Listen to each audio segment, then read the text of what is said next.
So hello everyone, welcome to Studento। I can do this with my eyes closed. It's too easy. और अभी मैं हूँ पटना में। Hello everyone, सो अभी मैं हूँ धनंजय आइस एकेडमी में पटना में, और अभी हमें क्लासरूम में, जो कि अभी मेंस के लिए आंसर राइटिंग वगैरह चल रही है क्लासरूम में। तो अब आज हम फीडबैक लेंगे स्टूडेंट से कि वो आंसर राइटिंग कैसे कर रहे हैं, बाकी सारी चीज़ें कैसे कर रहे हैं प्रिपरेशन के दौरान, जो भी बातें हम उनसे डिस्कस करेंगे। आपका नाम क्या है? प्रीति कुमारी। कौन सा टाइम है आपका? फर्स्ट टाइम है।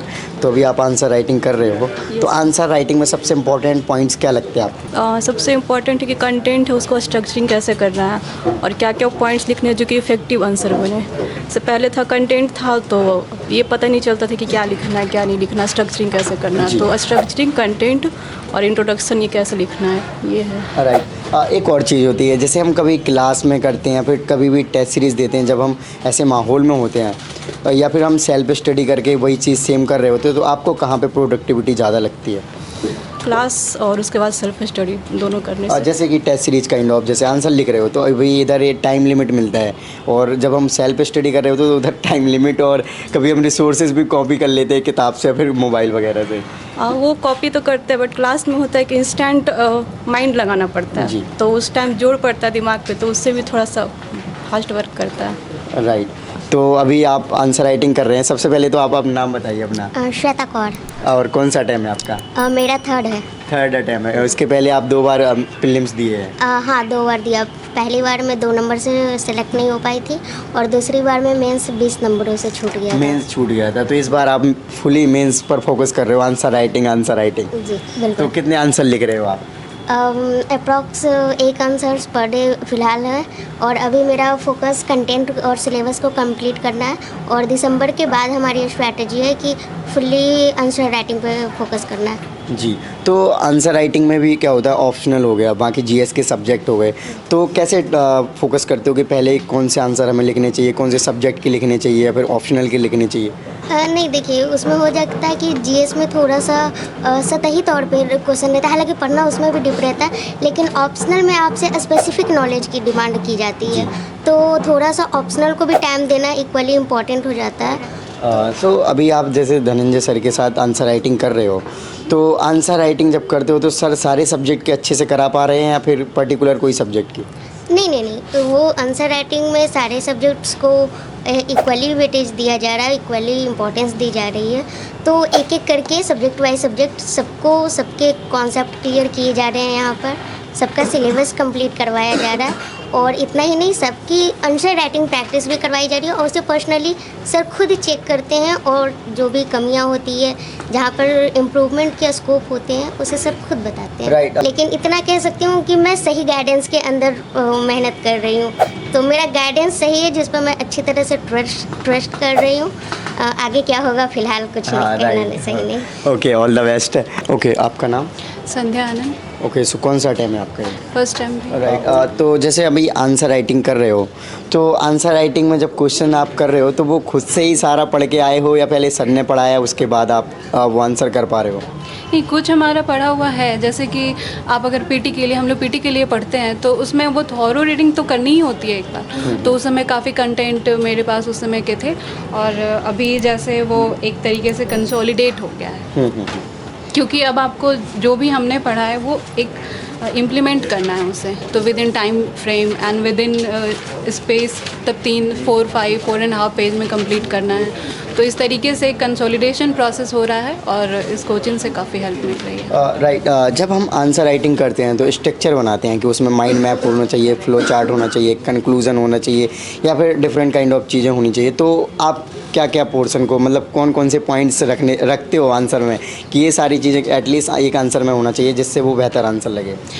मैं तो ये फॉलो करती हूँ कि पीटी में जो भी पढ़ा हुआ है फैक्चुअल, वो बिल्कुल यूज़ होने चाहिए मेंस में, तो उसके लिए अलग से ध्यान देने की ज़रूरत नहीं है, क्योंकि पीटी में हमने बहुत रटा है, और सिंस हमारे पास 4.5 पेज ही होता है मैक्स, तो इसलिए with diagram with factual data लिखना होता है, ताकि अगर एग्जामिनर देख रहे हैं, कॉपी चेक कर रहे हैं, तो उनको डेटा से पता चल जाना चाहिए, और जो हमने डायग्राम वही बता देता है कि हाँ अंदर पेज में लिखा क्या है। राइट तो एक्चुअली वो मार्क्स फैच करता है, तो इसलिए डायग्राम एंड फैक्चुअल डेटा बहुत इंपॉर्टेंट होता है। राइट। देखो सभी टॉपर जो होते हैं कोचिंग तो सारे ज्वाइन नहीं करते, बट आंसर राइटिंग हर कोई करता है कहीं ना कहीं। तो अभी आप सर से आंसर राइटिंग कितने टाइम से कर रहे हो और आपको कितना इफेक्टिव लग रहा है कि हाँ आपकी प्रोडक्टिविटी बढ़ रही है आंसर राइटिंग में और आपके मार्क्स भी इंक्रीज़ हो रहे हैं? मेरे साथ ये इशू था कि मुझे लगता था मेरे पास कंटेंट है, बट उसको लिखना कैसे है और कैसे स्ट्रक्चर करना है। और सबसे ज़्यादा ये था ना कि 4.5 पेज में ही आपको इस तरीके से लिखना है कि 38 में एटलीस्ट आप 70% मार्क्स गेन कर सकें। तो उसके लिए रीस्ट्रक्चर करना बहुत ज़रूरी है, और जो मैं बिल्कुल क्रेडिट दूंगी कि मैं यहीं से सीखी हूँ और वो भी अभी इन प्रोसेस। राइट। तो फीडबैक जो आपको मिला है, तो क्या फीडबैक में बताते हैं सर कि आपको ये चेंजेस करने चाहिए, फिर ऐसे करना चाहिए? कंटिन्यूटी में सर को दिखाती हूँ अपना क्वेश्चन स्ट्रक्चरिंग कैसे होता है, और जैसे आंसर राइटिंग का मैंने आंसर राइटिंग स्टार्ट किया है तो उसमें स्ट्रक्चरिंग जैसे आप ये देख सकते हैं, स्ट्रक्चरिंग हमेशा वो इम्प्रूव हुआ है। जैसे कि पहले का ही आंसर अगर मैं देखती हूँ तो मैं खुद से एलिमिनेट कर सकती हूँ कि अच्छा ये पॉइंट मैंने अननेसेसरी लिखा है, अब ऐसे लिखना है, क्योंकि आपको जस्ट टारगेट पे ही हिट करना है, इधर उधर की पेरिफेरल बात उसमें नहीं लिखनी है। तो वो फिर आंसर राइटिंग के प्रैक्टिस से ही आएगा। ऑब्वियस सी बात है। ओके, सबसे पहले आप अपना नाम बताइए मुझे। निखिल। और एजुकेशन बैकग्राउंड? मैंने मास्टर्स करा है इलेक्ट्रॉनिक्स में। राइट। अभी आप मेंस का आंसर राइटिंग वगैरह कर रहे हो तो डेफिनेटली आपने 67 प्रीलिम्स दिया होगा, तो प्रीलिम्स कैसा रहा था आपका? अच्छा रहा था। सो अभी आप जैसे धनंजय IAS अकेडमी में हो, तो अभी कितना टाइम हुआ आपको ज्वाइन करे हुए? आई थिंक 35 डेज़ हो गया है अप्रॉक्स। तो अभी आंसर राइटिंग कर रहे हो, तो स्पेसिफिक कौन सा क्वेश्चन अभी आपने किया है? अभी हमने सर ने बताया था MSME सेक्टर जो है ना, ग्रोथ ऑफ द इंजन, मतलब जो नेशन के ग्रोथ इंजन कैसे बनेगा, तो उस पर हमें सर ने बताया जो सारी चीज़ें, फिर आंसर राइटिंग कराई। तो एक चीज़ हमें जो इम्प्रूव करने को मिला है कि पहले आंसर राइटिंग से हमें डर लगता था। मैं अगर मैं खुद की बात करूँ, चाहे इन जनरल क्लास का भी वही होगा, पर जैसे सर ने बताया कि स्ट्रक्चरिंग कैसे करनी है, आपको कैसे पेज वाइज करना है कि आप इतने पोर्शन को कट करो, इतना पोर्शन पे ध्यान दो, तो उससे हमें ना कि प्रायोरिटीज़ कर पाते हैं। अगर हमारा छूट भी गया ना ये पोर्शन तो हम कर पाते हैं। तो आंसर राइटिंग में बहुत हेल्प मिली है। राइट। आपका नाम? राहुल। राहुल, तो कौन सा टाइम होने वाला आपका? ये मेरा फर्स्ट अटैम्प्ट है। फर्स्ट अटैम्प्ट है। तो आंसर राइटिंग सबसे ज़्यादा इंपॉर्टेंट रोल प्ले करती है मेंस में, और फाइनल रैंक दिलाने में या फिर अच्छा पोस्ट दिलाने में वही मेंस ही हमारा हेल्प करता है। तो मेंस को लेकर आप अभी से लग गए हो। सो नॉर्मली इन जनरल कहा जाता है कि प्रीलिम्स की और मेंस की प्रिपरेशन कुछ लोग साथ में करते हैं, कुछ लोग अलग अलग करते हैं। तो आप क्या प्लान लेके चलते हैं? सोचने का ये टाइम ना मिले कि आप ये इसके लिए टाइम ना दो कि आप मेंस में करोगे या ना करोगे। तो मैं फुल्ली PT पे फोकस था, उसको अच्छे से किया और एग्ज़ाम अच्छा गया, तो तब से मैं मेंस पे डेडिकेटेड हूँ। जैसे आंसर राइटिंग कर रहे हो तो डेली कितने आंसर लिखते हो आप अभी? हम लोग सारे स्ट्रेटजी धनंजय सर के अकॉर्डिंग फॉलो कर रहे हैं। उनके अकॉर्डिंग कम से कम एटलीस्ट 1 क्वेश्चन लिखना है डेली, तो 1 क्वेश्चन लिखते हैं। ओके, आपका नाम? मोनिका। सो कौन सा टाइम दिया है आपने? 67। फर्स्ट अटैम्प्ट है। मीडियम क्या रखा है? English medium. सो अभी आप आंसर राइटिंग कर रहे हो, तो आपने कौन सा क्वेश्चन किया है? अभी वही जो सर ने दिया था, MSME से रिलेटेड। तो राइट, जैसे आंसर राइटिंग करने के पहले डेफिनेटली हमें सिलेबस को कवर करना होता है, तो पहले सर ने किस प्रकार से आपकी हेल्प करी सिलेबस को कवर करने में? सर पूरा चैप्टर वाइज और टॉपिक वाइज, जैसे प्रीवियस ईयर में क्वेश्चन पूछे जा रहे हैं उस हिसाब से सर पूरा कंटेंट दे देते हैं, और फिर हम लोग उसको प्रिपेयर करते हैं, और सर डेली आंसर राइटिंग भी कराते हैं, तो वो बहुत मतलब फ़ायदेमंद होता है। तो उस हिसाब से। आपका नाम क्या है? जी सोनी। सो आप हिंदी मीडियम से कर रहे हो? यस। कौन सा टाइम है आपका? फर्स्ट है। तो अभी जो सर ने जैसे आंसर राइटिंग आपने की होगी, उसके बाद डेफिनेटली फीडबैक दिया होगा, तो क्या देते हैं फीडबैक में, क्या बताते हैं सर? तो सबसे बड़ी बात तो यहाँ पे आंसर राइटिंग से पहले बहुत डर लगता था, तो यहाँ आने के बाद पहले टाइम बाउंडिंग, मार्क्स कैसे मैनेज करना है, आपको पेज वाइज कैसे डिवाइड करके फिर कैसे करना है, तो ये हम लोग को काफ़ी क्लैरिटी है यहाँ पे आके। राइट। और प्लस पॉइंट ये है कि डेली आंसर चेक होता है, आप लिख के लाओ, कितना भी आंसर्स लाओ, यहाँ पे चेक होता है डेली सर। और ये भी नहीं है कि जो एडमिशन है इसमें कोई भी आके चेक करवा सकता है। राइट। इसमें सिविल सर्विसेज में स्पेशली देखा जाता है कि गाइडेंस सबसे ज़्यादा रोल प्ले करती है। तो अभी आप डेफिनेटली आप सर के अंडर में गाइडेंस ले रहे हो, तो आपको क्या लगता है कि गाइडेंस कितनी हेल्पफुल रह रही है? गाइडेंस बहुत हेल्पफुल होती है। खुद से जब पढ़ना होता है तो समझ नहीं आता है कहाँ पर है, कितना पर है, क्या क्या डेटा कलेक्ट करने हैं। जबकि यहाँ क्या होता है कि सर पढ़ाते हैं तो एक वे बताते हैं, वो खुद भी एक एक्सपेरिमेंट रह चुके हैं तो बताते हैं क्या क्या हर्डल आ सकती है, खुद से क्या गलती कर सकते हैं।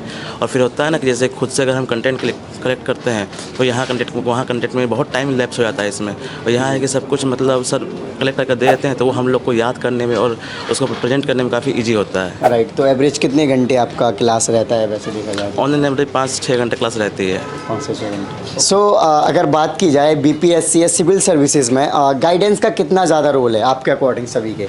बहुत ज़्यादा। तो ये गाइडेंस डेफिनेटली हेल्प करता है आपके ड्रीम गोल को अचीव करने में। हाँ जी। सो अभी जो धनंजय सर जो आपको क्लास देते हैं तो आपको सबसे यूनिक क्या क्या लगता है सर के? जैसे पर्सनालिटी अलग लग सकती है या फिर वे ऑफ टीचिंग, क्या आंसर बाकियों को क्या लगता है? जी आप क्या? Two minute details one of the best mentor ever. One of the best mentor ever, right. Sir का एक है स्लोगन राइट, क्योंकि सिविल सर्विसेज में ऐसा होता है नॉर्मली हम आते हैं कि फर्स्ट अटैम्प्ट में निकाल लेंगे और जब हम प्रिपरेशन में आते हैं तो लगता है अटैम्प्ट पे अटैम्प्ट बढ़ते जाते हैं, लेकिन ये स्लोगन सर ने दे दिया तो डेफिनेटली आप लोग मोटिवेट हो। और यूनिक चीज़ें पूछें तो और क्या लगता है? सर्वेंट मेक सिविल सर्वेंट, यहाँ पे Right. ये इसका एक यूनिक फीचर यहाँ पे है। सबसे बड़ा जितनी फैकल्टी है सारे सिविल सर्वेंट ही है। और सबका क्वेश्चन एड्रेस करने का जो स्ट्रेटजी है वो सबसे सही तरीका है, उससे बहुत हेल्पफुल है। स्ट्रैटेजी बताया कैसे आप मार्क्स फेच कर सकते हो, कैसे आप डायग्राम यूज कर सकते हो, कहाँ कर सकते हो बस। राइट, एक और बात होती है कि जैसे टीचर कभी कभी कोई स्कूल या कॉलेज में हमें पढ़ाते हैं तो हम बोर से होने लग जाते हैं, लगता है कब जाए सर और कैसे बंद हो जाए, तो आपको कैसा लगता है? ऐसा नहीं, यहाँ पे काफ़ी अच्छे ब्रेक भी मिलते बाकी लोगों को इससे पहले 29 दिसंबर याद आ जाती है तो ये सब लेट हो जाता है। बाकी बीच में ब्रेक भी मिलता है, फिर सर हमें मूवीज़ दिखाने के लिए भी ले जाते हैं। मूवीज़ कौन सी देख के आए हो फिर? अभी प्लान है हमारा। उसके अलावा जिस दिन मैच था हमारा आई थिंक इंडिया और इंग्लैंड का, तो हमें मैच तो आई थिंक प्रिपरेशन के साथ बाकी जो डे बाई डे की चीज़ें उनसे अपडेट रहना चाहिए, राइट? ये जो है ना हमारा एक पर्सनालिटी टेस्ट भी होता है जिसको हम इंटरव्यू बोलेंगे, तो जी। उसके रिगार्डिंग भी हमें लगता है कि सबकॉन्शियसली सर हमारा प्रिपरेशन अभी से करा रहे हैं।